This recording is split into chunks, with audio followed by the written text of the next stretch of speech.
علی تورگی از این مشتیا. یکی از این رفیقا با 1000 بدبختی میره پلیس میشه، یه پلیس وظیفه شناس هم میشه.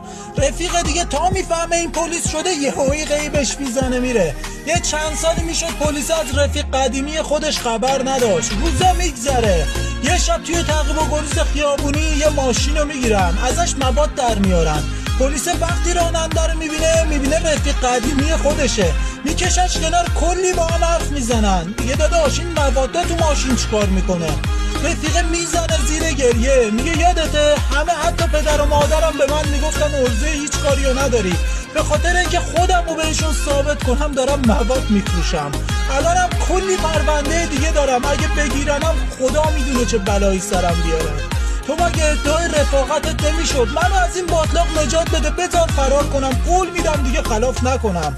پلیس توی شرایط بعدی قرار میگیره، آخه خیلی رفیقشو دوست داشت، سرشو میندازه پایین میگه برو.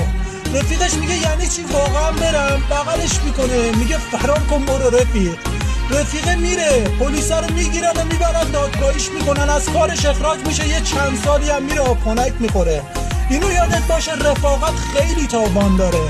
میگه که ما جام رفاقت با هر که نوش کنیم نامرد روزگاریم اگر او را فراموش کنیم. اینم بفرست واسه بهترین رفیقه.